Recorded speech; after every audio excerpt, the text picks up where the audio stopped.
Assalamu alaikum. Dear students, I am Sayyid Arslan Bukhari, your chemistry teacher. Students, आज हम phosphorus के दूसरे compounds को स्टडी करने जा रहे हैं and the topic for today's discussion is oxides of phosphorus.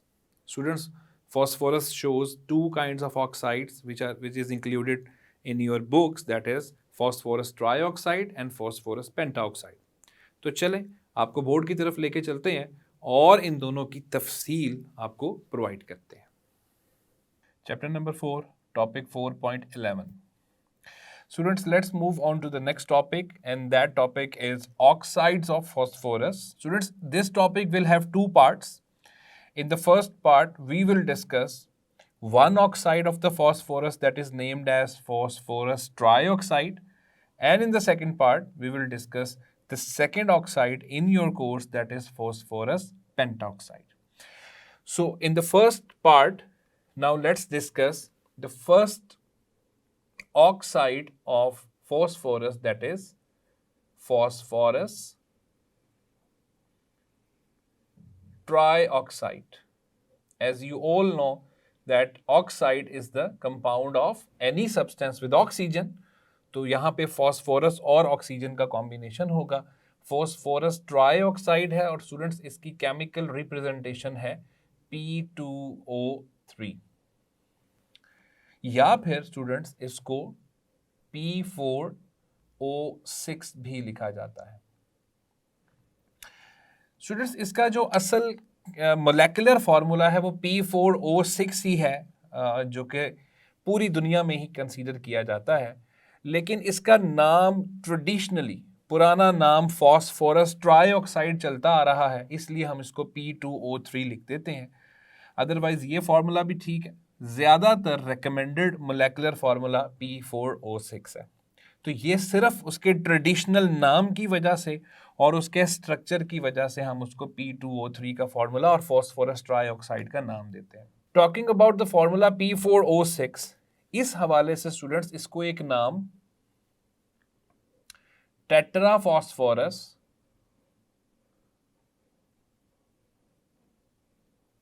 हेक्सॉक्साइड, जिसको आप हेक्सा ऑक्साइड भी पढ़ सकते हैं स्टूडेंट्स, ये नाम भी किताबों में गिवन है. तो ये इसका यही फॉर्मूला है P4O6. उसके मुताबिक ही इसको नाम दिया गया है टेट्राफॉस्फोरस हेक्साऑक्साइड. तो ज़्यादा जो फेमिलियर, काबिल कबूल, रेकमेंडेड मोलेकुलर फार्मूला है दैट इज P4O6, और उस हवाले से इसको नाम टेट्राफॉस्फोरस हेक्साऑक्साइड का दिया जाता है. But in your course it will be regarded as phosphorus trioxide, और P2O3 के साथ ही हम इसको लेके चलेंगे.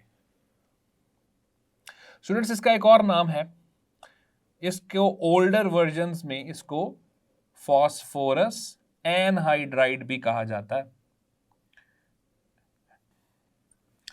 अब स्टूडेंट्स इसे ना फॉस्फोरस एनहाइड्राइड अभी भी कहा जाता है, लेकिन ये एक्चुअली इसका पुराना नाम है. तब इसको एनहाइड्राइड ऑफ फॉस्फोरिक एसिड कहा जाता था, लेकिन वो चीज़ बाद में गलत साबित हुई. लेकिन इसका बहुत सारी किताबों में फॉस्फोरस एनहाइड्राइड नाम भी लिखा होता है.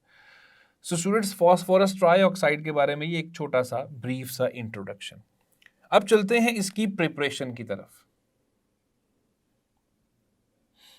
कि इसको प्रिपेयर कैसे किया जाता है. स्टूडेंट्स इसको प्रिपेयर करने का बड़ा ही आसान तरीका है, और वो तरीका क्या है, वो है कंबस्शन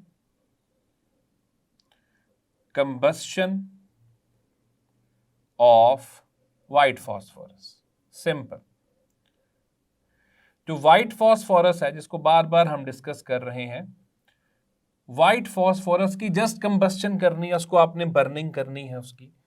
लेकिन याद रखिएगा स्टूडेंट्स, ये काम हमने करना है लिमिटेड सप्लाई ऑफ ऑक्सीजन में. तो यहां पे लिमिटेड सप्लाई देनी है हमने एयर की, क्योंकि स्टूडेंट्स जब हम एक्सेस सप्लाई देते हैं ना, तो ऑक्सीजन कंटेंट ज्यादा हो जाता है. ऑक्सीजन कंटेंट ज्यादा होने से P2O3 नहीं बनता, फिर P2O5 बन जाता है. तो लिमिटेड सप्लाई ऑफ एयर देंगे या ऑक्सीजन देंगे, और उससे हम P2O5 को बना लेंगे. तो बर्निंग ज़रूरी है, कंबस्चन ज़रूरी है. सो स्टूडेंट्स ये देखिएगा इसकी इक्वेशन, ये रहा फॉस्फोरस, वाइट फॉस्फोरस, और जस्ट आपने उसको ऑक्सीजन की लिमिटेड सप्लाई देके बर्न करना है, सिंपली बर्निंग से, कंबस्टन से P2O3 जो है वो डेवलप हो जाएगा। 3 यूनिट्स ऑफ ऑक्सीजन और 2 यूनिट्स ऑफ फॉस्फोरस कंबाइन करेंगे और इसके बाद हमारे पास यहाँ पे कोई यूनिट फॉस्फोरस का नहीं होगा और ये हमारे पास इक्वेशन बन गई है।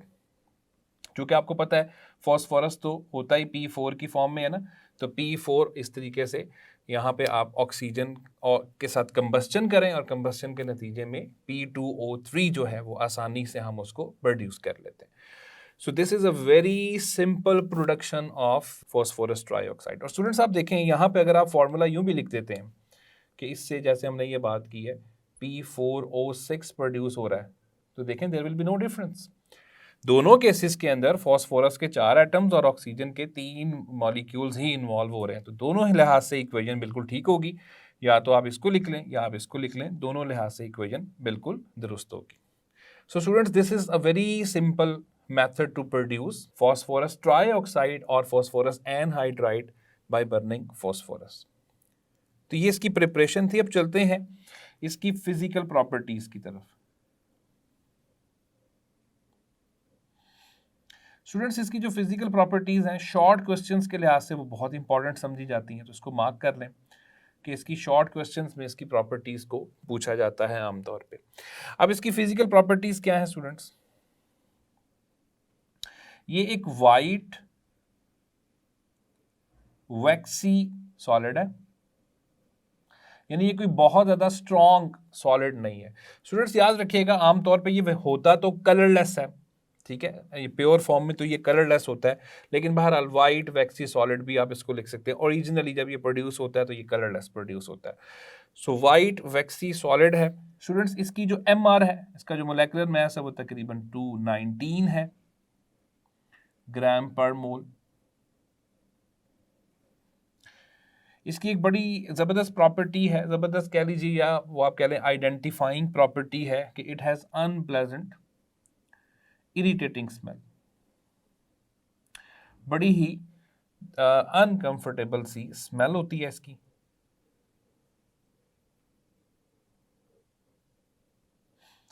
स्टूडेंट्स, इसका जो बॉइलिंग पॉइंट, इसका जो मेल्टिंग पॉइंट है वो बहुत लो है, 22.3 या 22.8 डिग्री सेल्सियस। इन एक्चुअल 23.8 है, लेकिन according to your book 22.8 degree Celsius. और स्टूडेंट्स, इसका जो बॉइलिंग पॉइंट है वो तकरीबन 173 डिग्री सेल्सियस है। सो ये इसकी कुछ प्रॉपर्टीज हैं। स्टूडेंट्स, एक बात ध्यान में रखिएगा कि ये बहुत डेंजरस है हमारी स्किन के लिए।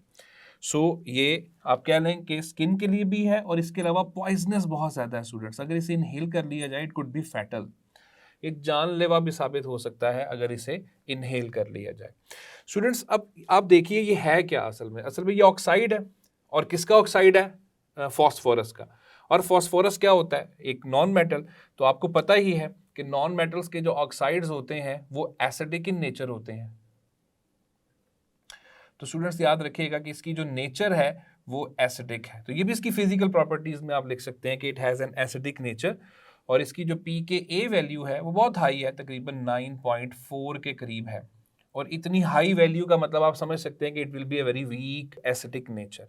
लेकिन बहरहाल ये एसिड वाली नेचर रखता है, इसीलिए जैसे इसका वाटर के साथ रिएक्शन होता है तो ये एसिड ही प्रोड्यूस करता है। तो ये एसिडिक नेचर रखता है और बाकी फिजिकल प्रॉपर्टीज जो है वो मैंने आपके सामने एक्सप्लेन कर दी है। अब चलते हैं इसकी केमिकल प्रॉपर्टीज की तरफ। स्टूडेंट्स, इसकी केमिकल प्रॉपर्टीज बड़ी ही सिंपल सी हैं, कोई बहुत टफ या कॉम्प्लिकेटेड चीज़ें इसकी केमिकल प्रॉपर्टीज में हमें नज़र नहीं आती।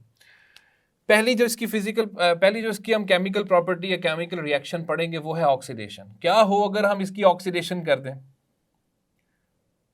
So it's very simple, dear students. On oxidation, on providing oxygen, P2O3 यानी phosphorus trioxide is converted into phosphorus pentoxide. तो इससे P2O5 जो है वो प्रोड्यूस हो जाता है। So students, ना सिर्फ ये ऑक्सीडेशन रिएक्शन है P2O3 का, बल्कि साथ ही साथ ये प्रिपरेशन ऑफ फॉस्फोरस पेंटाऑक्साइड भी है, तो ये इसकी प्रिपरेशन भी है। क्योंकि हमने इसके बाद अगले ही हिस्से में फॉस्फोरस पेंटाऑक्साइड को पढ़ना है, तो आप यहीं से ज़हन में बिठा लें कि phosphorus pentoxide can be produce just by oxidising और रिएक्टिंग P2O3 विद ऑक्सीजन। तो ये एक सिंपल सा रिएक्शन आपके सामने। स्टूडेंट्स चलते हैं नेक्स्ट रिएक्शन की तरफ। तो जो नेक्स्ट रिएक्शन है दैट इज हाइड्रोलिसिस। बच्चों ये इसका रिएक्शन जो है ना, ये बड़ा खतरनाक रिएक्शन समझा जाता है, बड़ा वायलेंटली ये रिएक्ट करता है वाटर के साथ। और इनके रिएक्शन के नतीजे में क्या बनता है, इसमें स्टूडेंट्स यहाँ पर हम कैटेगराइज करेंगे इसको, ठीक है। इसके दो तरह के रिएक्शंस हमें नजर आते हैं। एक रिएक्शन है विद कोल्ड वाटर। अगर वाटर ठंडा है, कोल्ड वाटर के साथ इसका रिएक्शन क्या होगा स्टूडेंट्स, याद रखिएगा, विद कोल्ड वाटर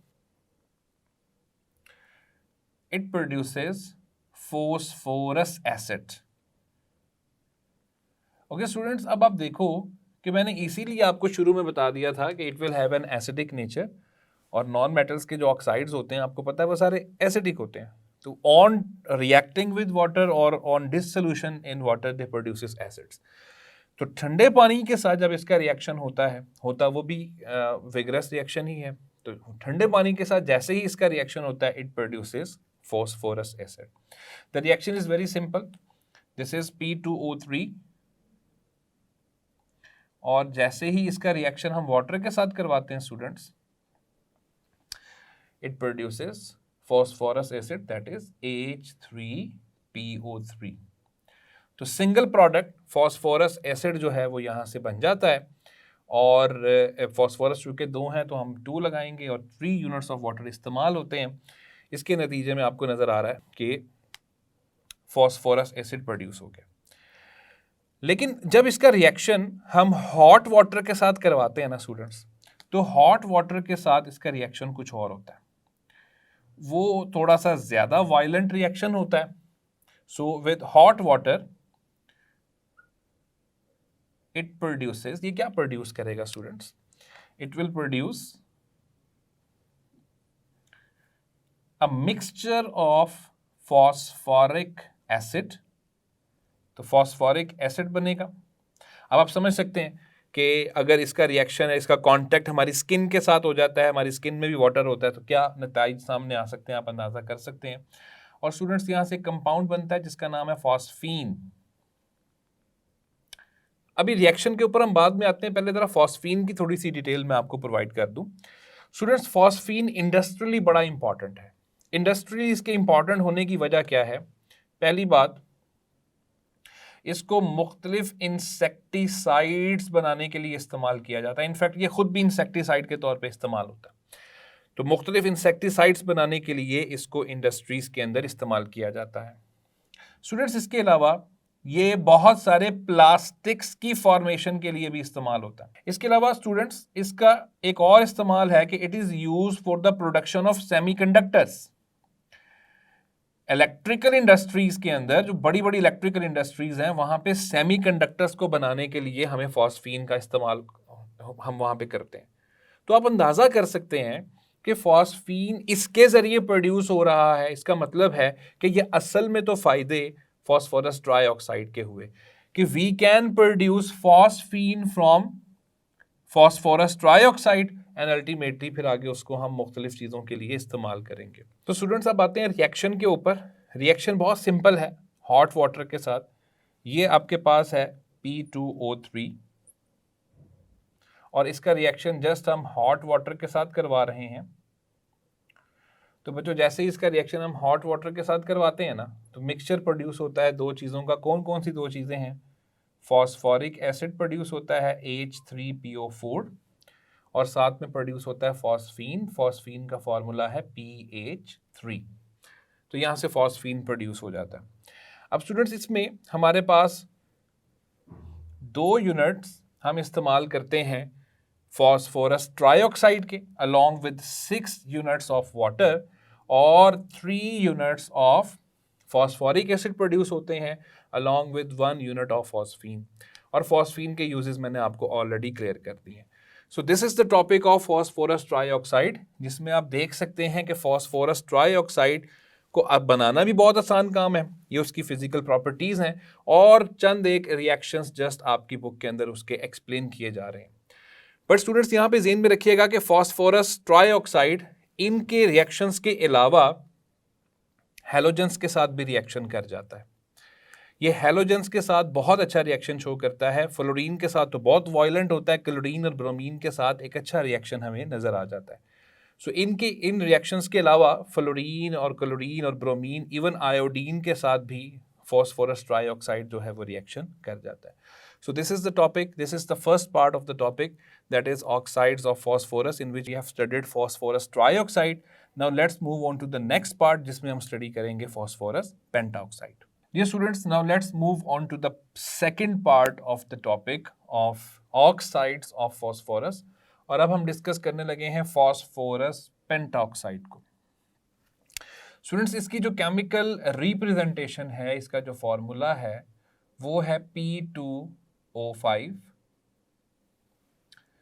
और जैसे भी हम फॉस्फोरस ट्राईऑक्साइड में डिस्कस कर रहे थे, तो इसको यूं भी लिखा जा सकता है, P4O10 भी लिखा जा सकता है। तो इन एक्चुअल अगर हम बात करें स्टूडेंट्स, तो ये इसका मोलेकुलर फार्मूला और ये इसका एम्पिरिकल फार्मूला आप उसको कह सकते हैं। तो इस कंपाउंड का नाम है फॉस्फोरस पेंटाऑक्साइड। स्टूडेंट्स, आप इसको पेंटाऑक्साइड भी लिख सकते हैं, पेंटॉक्साइड भी लिख सकते हैं, पढ़ा इसको पेंटाऑक्साइड ही जाता है। अब बच्चों, इसके बहुत सारे और नाम भी हैं, मिसाल के तौर पर जो कि आप देख सकते हैं इसमें इसकी जो फॉस्फोरस की ऑक्सीडेशन स्टेट है वो +5 है ना। तो अगर ये +5 है तो इस हवाले से हम इसको फॉस्फोरस 5 ऑक्साइड भी कहते हैं। तो ये फॉस्फोरस 5 ऑक्साइड भी आप इसको कह सकते हैं। स्टूडेंट्स, P2O5 के हिसाब से देखा जाए तो इसको डाई फॉस्फोरस पेंटाऑक्साइड भी कहा जाएगा। और अगर P4O10 के हिसाब से हम चलें तो इसको टेट्रा फॉस्फोरस डेकाऑक्साइड भी कहा जाता है, जिसमें हम ए नहीं लिखेंगे, डेकाऑक्साइड। और इसके अलावा स्टूडेंट्स इसको फॉस्फोरिक एनहाइड्राइड भी कहा जाता है। तो ये सारे एक ही कंपाउंड के मुख्तलिफ नेम्स हैं। सो इससे पहले हमने P2O3 को फॉस्फोरस एनहाइड्राइड पढ़ा था, तो इसको हम फॉस्फोरिक एनहाइड्राइड का नाम देते हैं। So these all are the names of a single compound P2O5 or more precisely P4O10. Students, सबसे पहले हम आते हैं इसकी प्रिपरेशन पे।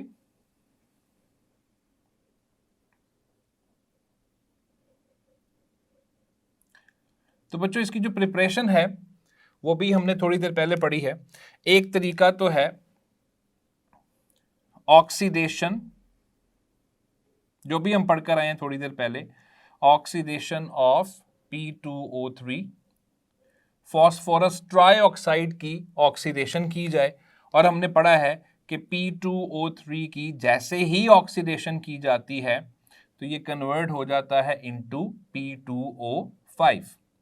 तो ये बड़ी आसान सी एक टर्मिनोलॉजी, बड़ी आसान सा एक method to produce phosphorus pentoxide. Students, इसके अलावा एक और तरीका है फॉस्फोरस पेंटाऑक्साइड को प्रोड्यूस करने का, दैट इज जो हमने P2O3 के लिए भी थोड़ी देर पहले इस्तेमाल किया है, कंबस्शन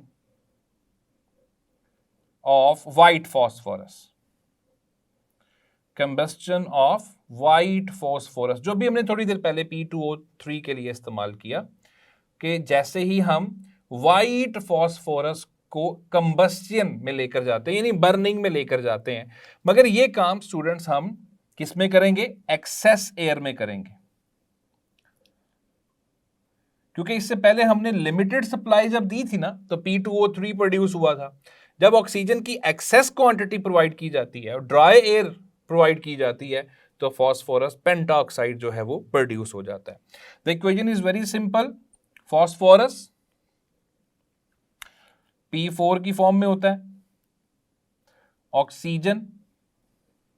ऑक्सीजन के 5 यूनिट्स दिए जाते हैं और इनके रिएक्शन से प्रोड्यूस होता है 2 यूनिट्स ऑफ P2O5, या फिर आप इसको यू भी लिख सकते हैं students, P4O10। So this is a very simple method to produce phosphorus pentaoxide, just burning of the white phosphorus in excess of dry air। तो इसके नतीजे में फॉस्फोरस पेंटाऑक्साइड प्रोड्यूस हो जाता है।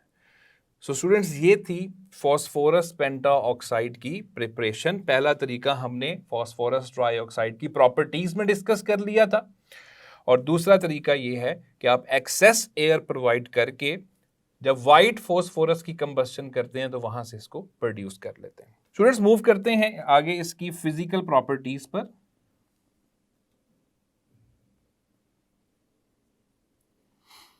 जो फिजिकल प्रॉपर्टीज में आपने जहन में रखना है कि ये एक वाइट कलर का पाउडर है। पहली बात, इसकी अपीयरेंस जो है वो वाइट कलर का ये पाउडर है। डियर स्टूडेंट्स, इसकी एक बड़ी अहम प्रॉपर्टी है कि ये हाइग्रोस्कोपिक है इन नेचर। अब बच्चों, हाइग्रोस्कोपिक क्या होता है? आपने पढ़ा हुआ है, a substance that absorbs moisture. ऐसा सब्सटेंस जो नमी को, मॉइस्चर को एब्जॉर्ब कर सकता है, उसको कहा जाता है कि ये हाइग्रोस्कोपिक कंपाउंड है। सो याद रखिएगा, P2O5 एक हाइग्रोस्कोपिक कंपाउंड है। इट एब्जॉर्ब्स मॉइस्चर और वाटर, और इसी वजह से स्टूडेंट्स इसको हम केमिस्ट्री में डेसिकेंट का नाम देते हैं, क्योंकि ये सामने पड़ी हुई चीज को ड्राई कर देता है, डेसिकेट कर देता है, उसमें से मॉइस्चर को एब्जॉर्ब कर लेता है। दैट इज वाई इसको डेसिकेंट कहा जाता है। सो ये वाइट पाउडर है और हाइग्रोस्कोपिक इन नेचर है। स्टूडेंट्स, इसका जो MR है वो 248 ग्राम पर मोल है। मोलेकुलर मास इसका 248 ग्राम पर मोल है। इसके अलावा डियर स्टूडेंट्स, इसकी कैरेक्टरिस्टिक स्मेल होती है कि इसके अंदर गार्लिक स्मेल होती है।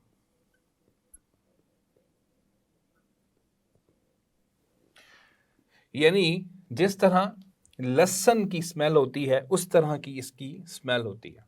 और बच्चों याद रखिएगा, इससे पहले जो हम फॉस्फोरस ट्राईऑक्साइड पढ़ के आए हैं उसकी भी गार्लिक ऑडोर होती है, उसकी भी गार्लिक स्मेल होती है, लेकिन वो काफी तेज होती है। उसकी काफी तेज होती है, इसकी थोड़ी सी कम होती है। और याद रखिएगा, इसकी गार्लिक स्मेल की भी वजह क्या है? इसकी गार्लिक स्मेल की वजह है इसके अंदर मौजूद ट्रेसेस ऑफ P2O3। इसके अंदर भी चूंकि फॉस्फोरस ट्राईऑक्साइड मौजूद होता है, यानी अगर हम फॉस्फोरस ये है ना फॉस्फोरस पेंटाऑक्साइड, इसकी थर्मल डिकम्पोजिशन करेंगे तो ये वापस फॉस्फोरस ट्राईऑक्साइड में कन्वर्ट हो जाता है। तो चूंकि इसके अंदर फॉस्फोरस ट्राईऑक्साइड के ट्रेसेस मौजूद हैं, तो उसकी वजह से ही एक्चुअली इसकी गार्लिक स्मेल आ रही होती है। तो असल जो गार्लिक स्मेल है ना वो फॉस्फोरस ट्राईऑक्साइड की है। चूंकि इसके अंदर इसके ट्रेसेस होते हैं, इसलिए इसकी हमें गार्लिक स्मेल जो है ना स्टूडेंट्स वो हमें मिलती है। स्टूडेंट्स, अगर हम बात करें इसकी मजीद फिजिकल प्रॉपर्टीज की, तो चूंकि ये एक पाउडर है, जाहिर है इसका कोई ना कोई मेल्टिंग पॉइंट तो होगा।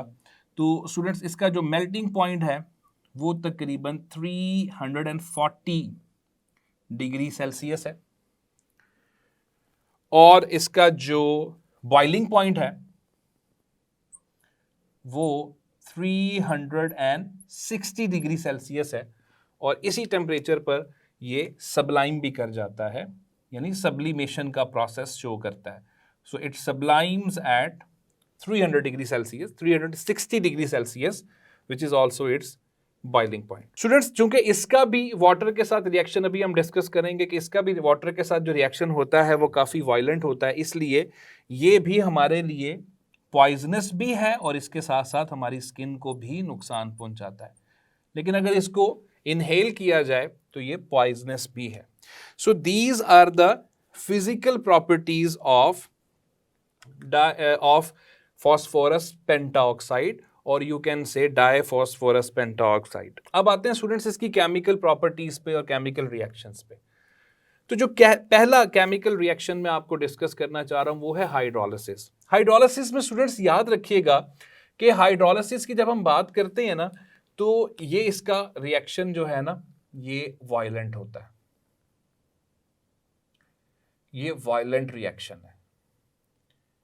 इसमें एनर्जी जो है वो अच्छी खासी रिलीज होती है, यहां तक भी एनर्जी रिलीज होती है स्टूडेंट्स। याद रखिएगा P2O5 जो है ना, ये फॉस्फोरस पेंटाऑक्साइड, ये आप कह लीजिए कि ये फ्लेमेबल नहीं है, यानी कंबस्टिबल नहीं है, लेकिन इस रिएक्शन में, हाइड्रोलिसिस में, ये इतनी ज्यादा एनर्जी रिलीज करता है, ये इतना ज्यादा एक्सोथर्मिक रिएक्शन होता है स्टूडेंट्स कि वहां पर आग लग सकती है, इतनी ज्यादा एनर्जी वहां से रिलीज होती है। सो हम कहते हैं कि ये खुद फ्लेमेबल तो नहीं है, लेकिन रिएक्शंस में ये इतना ज्यादा एक्सोथर्मिक हो जाता है, पर्टिकुलरली हाइड्रोलिसिस के वक्त ये इतना ज्यादा रिएक्टिव और एक्सोथर्मिक रिएक्शन शो कर देता है कि उससे बहुत ज्यादा amount of energy, heat energy release होती है, जिससे आग लगने का खदशा पैदा हो जाता है।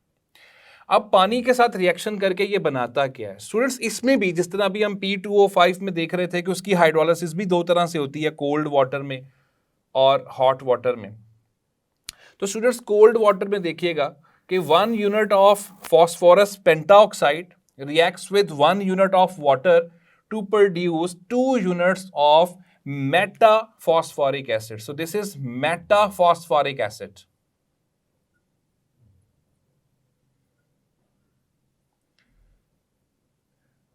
सो कोल्ड वाटर के साथ उसने मेटाफॉस्फोरिक एसिड प्रोड्यूस किया, जो कि बहुत ही स्ट्रॉन्ग किस्म का एसिड नहीं है। लेकिन आप देखें जब हॉट वाटर के साथ रिएक्शन हो रहा है, तो हॉट वाटर के साथ रिएक्शन करके वो फॉस्फोरिक एसिड ऑर्थोफॉस्फोरिक एसिड के अंदर कन्वर्ट हो रहा है। और ऑर्थोफॉस्फोरिक एसिड की डिटेल इंशाल्लाह अगले टॉपिक्स में आपको मिल जाएगी। It is a very strong acid. तो आप देखें कि कोल्ड वाटर के साथ रिएक्शन करके वो एसिड बना रहा है। स्टूडेंट्स पिछले टॉपिक में हमने जब डिस्कशन की थी, हमने कहा था कि ये नॉन मेटल्स के ऑक्साइड्स हैं, और नॉन मेटल्स के जो ऑक्साइड्स होते हैं वो एसिडिक होते हैं। तो जाहिर है जब ये वाटर के साथ रिएक्ट करेगा तो वाटर के साथ रिएक्ट करके एसिड तो बनेगा। तो जब उसने कोल्ड वाटर के साथ रिएक्ट किया स्टूडेंट्स, तो मेटाफॉस्फोरिक एसिड, और जब हॉट वाटर के साथ उसने रिएक्शन किया तो ऑर्थोफॉस्फोरिक एसिड, जो कि एक निस्बतन स्ट्रॉन्ग एसिड है, वो प्रोड्यूस हो। सो हाइड्रोलिसिस में आपको मैंने बता दिया कि ये वायलेंट रिएक्शन है, और इससे इतनी एनर्जी रिलीज होती है इन सम केसेस के इर्द गिर्द पड़ी हुई चीजों को आग लग सकती है। अब चलते हैं स्टूडेंट्स इसके दूसरे रिएक्शन के ऊपर, जो कि है एज डिहाइड्रेटिंग एजेंट। और याद रखिएगा ये वाला टॉपिक शॉर्ट क्वेश्चंस के लिहाज से बहुत इंपॉर्टेंट है। स्टूडेंट्स ये जो इसकी प्रॉपर्टीज एंड डिहाइड्रेटिंग एजेंट की हम पीछे डिस्कस करके आ गए हैं कि ये हाइग्रोस्कोपिक है, यानी it will have a great affinity towards water. तो ये डिहाइड्रेटिंग एजेंट के तौर पर काम करता है। ये जिस भी जगह पर वाटर को देखेगा, किसी भी सब्सटेंस में से ये वाटर को एक्सट्रैक्ट कर लेगा। तो इसका मतलब है कि ये डिहाइड्रेटिंग एजेंट के तौर पे काम करेगा। और स्टूडेंट्स इसके जो ये रिएक्शंस हैं, इन रिएक्शंस को डीलिक्विसेंट रिएक्शंस भी कहा जाता है, क्योंकि याद रखिएगा डीलिक्विसेंट होना बेसिकली हाइग्रोस्कोपिक होने को ही कहा जाता है। तो चूंकि इसमें वाटर को एक्सट्रैक्ट किया जाएगा दूसरी चीज में से, तो इसलिए इनको डिहाइड्रेटिंग एजेंट के अलावा डीलिक्विसेंट रिएक्शंस का नाम भी दिया जाता है। तो ये डिहाइड्रेटिंग रिएक्शंस भी हैं और डीलिक्विसेंट रिएक्शंस का नाम भी आप दे सकते हैं। अब स्टूडेंट जरा फोकस कीजिएगा, ठीक है? आप इसमें जस्ट टर्मिनोलॉजी को देखें कि क्या हो रहा है। फर्स्ट रिएक्शन है नाइट्रिक एसिड के साथ, जरा गौर से देखें बच्चों। और जैसे ही हम फॉस्फोरिक पेंटाऑक्साइड को जैसे ही हम रिएक्ट करवा रहे हैं नाइट्रिक एसिड के साथ, उससे डाई नाइट्रोजन पेंटाऑक्साइड प्रोड्यूस हो रहा है। अच्छा स्टूडेंट्स एक बात जरा ज़हन में लेकर आए, इससे पहले हम नाइट्रोजन के कंपाउंड्स पढ़कर आए हैं, वहां हमने देखा है कि ऑक्साइड्स ऑफ नाइट्रोजन का टॉपिक बड़ी डिटेल में हमने डिस्कस किया। अलबत्ता N2O5 की वहां पे डिस्कशन थोड़ी कम थी, लेकिन जरा जहन में लेकर आइए, आप जरा जहन में लेकर आए स्टूडेंट्स कि जितने भी ऑक्साइड्स हम पीछे पढ़कर आए हैं ना, जब उन ऑक्साइड्स का रिएक्शन हम वाटर के साथ करवाते थे तो वो नाइट्रिक एसिड में या नाइट्रस एसिड में कन्वर्ट होते थे। क्योंकि नाइट्रोजन इटसेल्फ एक नॉन मेटल है, तो नॉन मेटल का जो ऑक्साइड होगा वो एसिडिक तो होगा, तो जैसे ही उसको वाटर में डिसॉल्व करेंगे या वाटर के साथ उसका रिएक्शन करेंगे तो वो एसिड बनाएगा। मैं समझाना क्या चाह रहा हूं स्टूडेंट्स, मैं समझाना ये चाह रहा हूं कि अगर आपके पास नाइट्रोजन का ऑक्साइड है N2O5 और आप इसमें वाटर ऐड करते हैं स्टूडेंट्स, तो इसमें वाटर ऐड करके आप नाइट्रिक एसिड प्रोड्यूस कर लेंगे। तो P2O5 क्या कर रहा है? P2O5 उस काम का उल्ट कर रहा है ना। ये जैसे ही उसके साथ रिएक्शन कर रहा है, it is extracting water from it. और नाइट्रिक एसिड में से जैसे ही पानी निकल जाता है वो कन्वर्ट हो जाता है one of the oxides of nitrogen के अंदर। तो यहां पर आप देख सकते हैं कि जो चीज बन रही है वो है डाई नाइट्रोजन पेंटा ऑक्साइड में उसको कन्वर्ट कर देता है।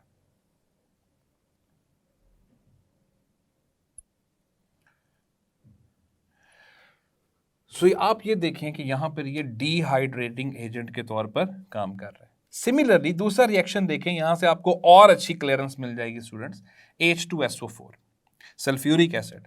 और आप सब जानते हैं कि अगर हमारे पास फर्ज कीजिए SO3 सल्फर ट्राईऑक्साइड गैस है और हम उसके अंदर वाटर ऐड करते हैं, यू ऑल नो दैट कि वो H2SO4 में चेंज हो जाता है।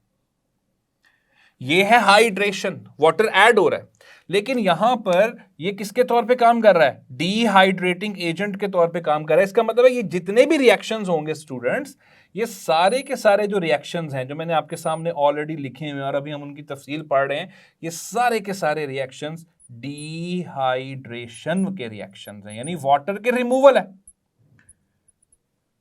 Dehydration means removal of water from a substance. तो जैसे ही सल्फ्यूरिक एसिड में से वाटर निकलता है, it is converted into SO3 that is sulphur trioxide. जैसे सल्फर ट्राईऑक्साइड में वाटर की एडिशन से सल्फ्यूरिक एसिड बनता है, तो जब सल्फ्यूरिक एसिड में से वाटर को एलिमिनेट कर दिया जाए, उसको बाहर निकाल दिया जाए केमिकली, तो उससे बन जाता है सल्फर ट्राईऑक्साइड। इसका मतलब क्या हुआ students? Phosphorus pentaoxide is acting as a dehydrating agent. It is a very good dehydrating agent. अंदाजा कीजिए कि हालांकि सल्फ्यूरिक एसिड खुद एक डिहाइड्रेटिंग एजेंट है, लेकिन जब उसका पाला फॉस्फोरस पेंटाऑक्साइड से पड़ रहा है तो वो अपना वाटर भी रिलीज कर देता है। इसका मतलब है कि it is a very very good dehydrating agent. इसी तरह स्टूडेंट्स, ये आपके सामने जो रिएक्शन है ये इथेनॉल का रिएक्शन है। और स्टूडेंट्स याद रखिएगा, ये बात आप आगे जाके ऑर्गेनिक केमिस्ट्री में पढ़ेंगे कि अगर आपके पास अल्कोहल्स हैं और आप अल्कोहल्स के अंदर से वाटर एलिमिनेट कर देते हैं, मैंने -H2O लिख दिया, यानी उसमें से वाटर एलिमिनेट कर देते हैं, याद रखिएगा students, they are converted into respective alkenes. वो अपनी अपनी एल्कीन्स में कन्वर्ट हो जाते हैं। एल्कीन्स को प्रोड्यूस करने का जब हम तरीके पढ़ते हैं ना, तो उनमें डिहाइड्रेशन ऑफ अल्कोहल्स भी पढ़ते हैं और वहां पर हम P2O5 का इस्तेमाल कर सकते हैं। So this reaction is a proof that alcohols on dehydration means after losing water will be converted into alkenes. तो यहां पे हम इस्तेमाल कर रहे हैं इथेनॉल, और इथेनॉल का रिएक्शन हम करवा रहे हैं फास्फोरस पेंटाऑक्साइड के साथ। आप देख लो कि यहां पे जो बनने वाला कंपाउंड है वो है ethene. So it will be the conversion of alcohol into respective alkene, और वहां पे ये डिहाइड्रेटिंग एजेंट के तौर पे काम कर रहा है। और आप आगे जाके पढ़ेंगे इसी रिएक्शन को, आप आगे जाके पढ़ेंगे, लेकिन वो सल्फ्यूरिक एसिड के साथ होगा, P2O5 के साथ उस वक्त नहीं आएगा, बट P2O5 भी इस मकसद के लिए इस्तेमाल हो सकता है। और स्टूडेंट्स आखिरी रिएक्शन देखिए कि ये रिएक्शन है इथेनोइक एसिड का, या जिसको आप एसिटिक एसिड कहते हैं। और जैसे ही फास्फोरस पेंटाऑक्साइड का रिएक्शन एसिटिक एसिड के साथ हो रहा है, तो ये उसकी भी डिहाइड्रेशन कर देता है, उसमें से वाटर एलिमिनेट कर देता है, और जैसे ही ये वाटर एलिमिनेट करता है स्टूडेंट्स, तो उसको कन्वर्ट कर देता है एसिटिक एनहाइड्राइड में। एसिटिक एनहाइड्राइड, ठीक है बच्चों। एनहाइड्राइड का तो मतलब ही ये होता है रिमूवल ऑफ वाटर। जब किसी चीज में से हम पानी निकाल देते हैं तो पीछे एनहाइड्राइड होता है, तो इसको एसिटिक एनहाइड्राइड कहा जाता है। This is D, acetic anhydride. इसका एक और नाम है स्टूडेंट्स, क्योंकि इसको एसिटिक एसिड की बजाय आप इथेनोइक एसिड भी कहते हैं ना, तो इसको इथेनॉइक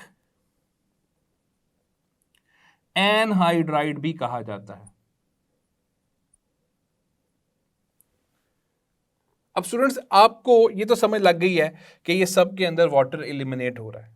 अच्छा, अब वो वाटर जा कहाँ रहा है? तो स्टूडेंट्स याद रखिए, ये बात हम डिस्कस करके आ चुके हैं ना कि ये एसिडिक इन नेचर है।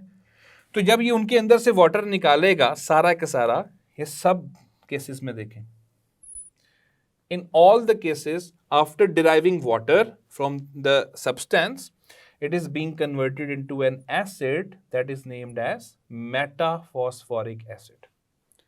तो उनके अंदर से वाटर निकाल दिया, वाटर अपने अंदर शामिल किया, चूंकि एसिडिक इन नेचर है तो उसके साथ वाटर के साथ मिलके क्या बना दिया?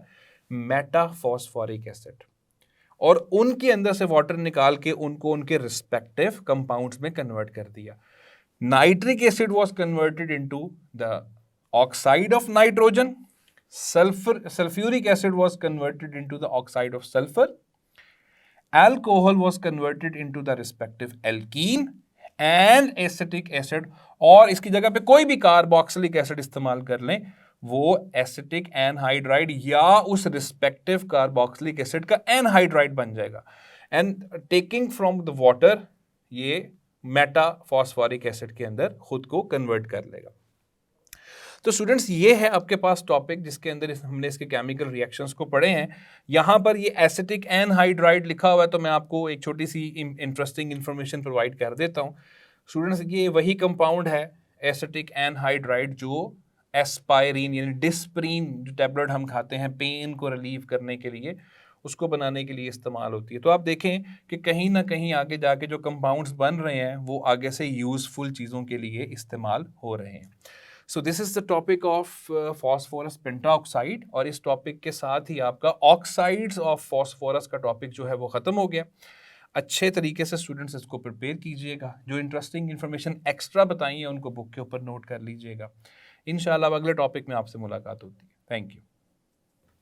सो dear students, that was the topic of oxides of phosphorus. इसको बहुत मेहनत के साथ स्टडी करें ताकि इसके अंदर से जो बारीक पॉइंट्स हैं आप उनको निकाल के उसको बोर्ड के लिहाज से तैयार कर सकें। इंशाल्लाह नेक्स्ट लेक्चर में आपसे ज़्यादा डिटेल के साथ मुलाकात होने वाली है। तब तक अपना ख्याल रखिएगा। अल्लाह हाफिज़।